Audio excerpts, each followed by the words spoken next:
Al bunu. Safiye berkata, berikan ini pada Yasemin. Evine götür.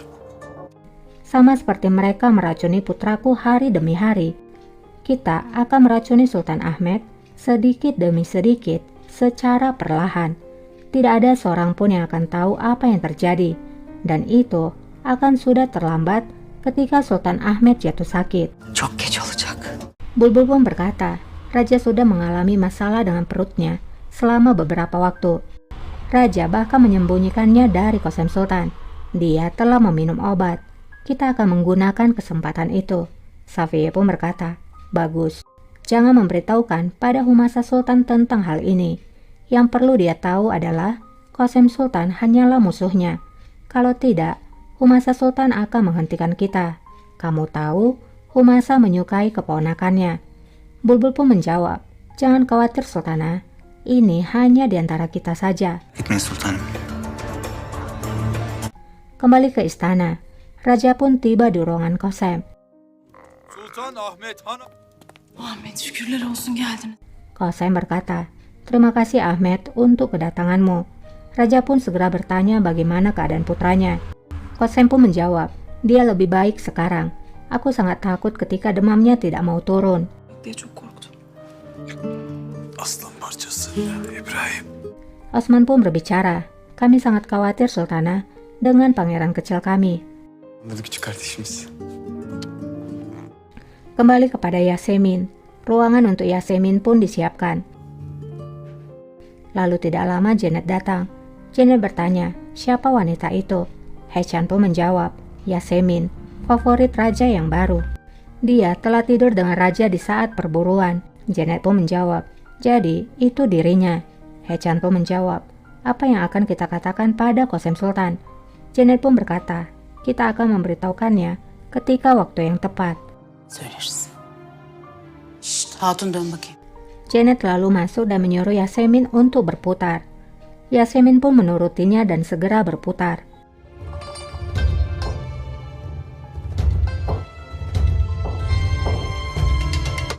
Kembali kepada Qasem.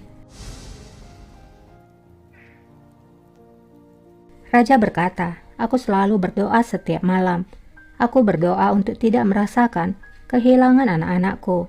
Qasem pun menjawab, aku telah membuat janji bertahun-tahun lalu bahwa aku akan memberikanmu banyak pangeran dan juga sultana.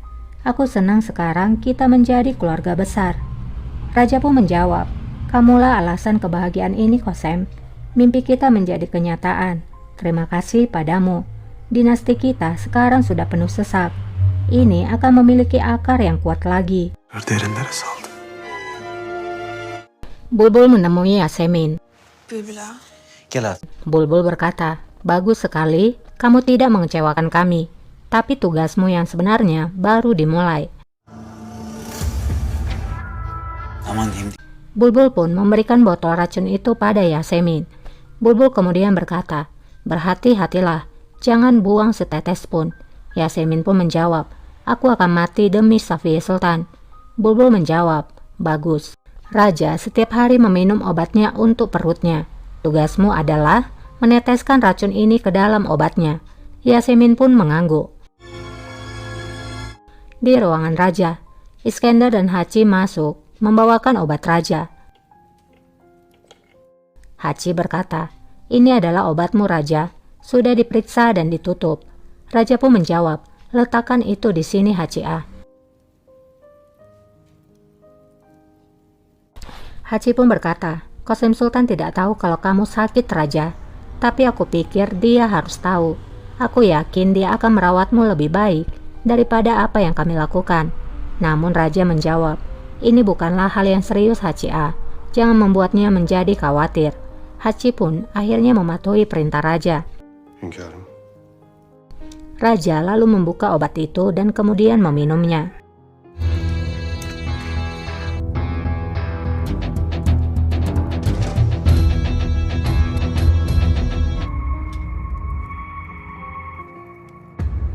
Raja lalu memandang kapal yang ada di hadapannya. Ia pun teringat kembali akan masa lalu. Mustafa berkata, aku ingin punya kapal juga. Aku akan membuat satu untukku. Namun raja menjawab, pertama, kamu bisa membuatnya dari kertas Mustafa. Aku akan mengajari bagaimana membuatnya dari kayu saat kamu sudah dewasa. Nasıl yapılır öğretirim.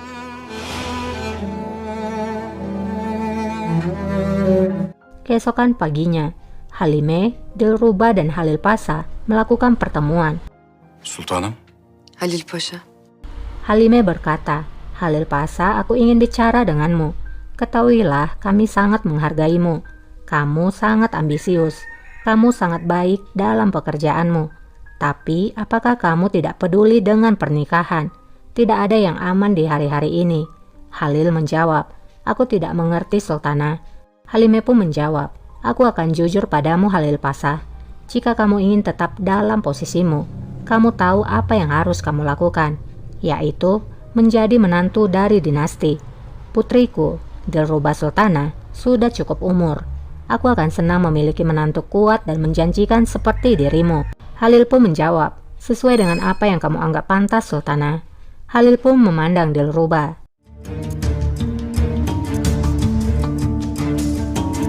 Di lain sisi, raja datang menemui Mustafa.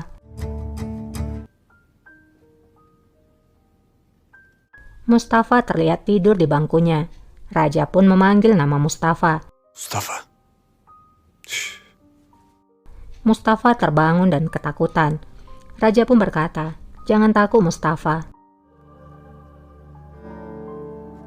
Kamu telah melihat putraku. Mereka sangat ingin tahu tentangmu, terutama Osman. Mustafa menjawab, di sana ada banyak pangeran dan sultana. Aku tidak tahu siapa. Raja menjawab, kamu akan mengenal mereka segera, Mustafa. Mulai dari sekarang, tidak akan ada dinding antara kamu dan keluargamu. Sekarang kamu bebas. Artık hürsün. Mustafa menjawab, bagaimana mungkin? Raja pun menjawab, aku tahu kamu marah padaku, bahkan marah selama bertahun-tahun. Tuhan adalah saksiku. Aku tidak mau ini terjadi. Aku mencoba melindungimu, bahkan dari diriku sendiri. Dahi korumaya çalıştım seni. Artık Tapi, itu sudah berakhir sekarang. bitti. Esaretin sonu. Sekarang kamu bebas. Kamu akan selalu bersama kami mulai dari sekarang, Mustafa. Kamu akan bersama kami. Hep yanımızda olacaksın. Di istana, Janet bertanya bagaimana keadaan Ibrahim. Apakah dia sudah membaik? Kosempo menjawab, terima kasih pada Tuhan. Panasnya tidak naik lagi. Apakah ada kabar tentang wanita yang dikirimkan oleh Humasa Sultan, Janet? Apa yang terjadi padanya ketika raja kembali? Janet pun menjawab, kami sangat sibuk, Sultana. Kami tidak tahu apapun. Di samping itu, hal itu tidak perlu dikhawatirkan, karena mata raja hanya untukmu dan tidak kepada yang lainnya. Kosempo menjawab, bukan itu masalahnya, Janet. Kita tidak tahu siapa wanita itu. Humasa Sultan mengirimnya tanpa memberitahu kita. Humasa Sultan mengirimnya tanpa memberitahu kita. Bagaimana kamu tahu kalau wanita itu bukanlah pengkhianat? Olmadı.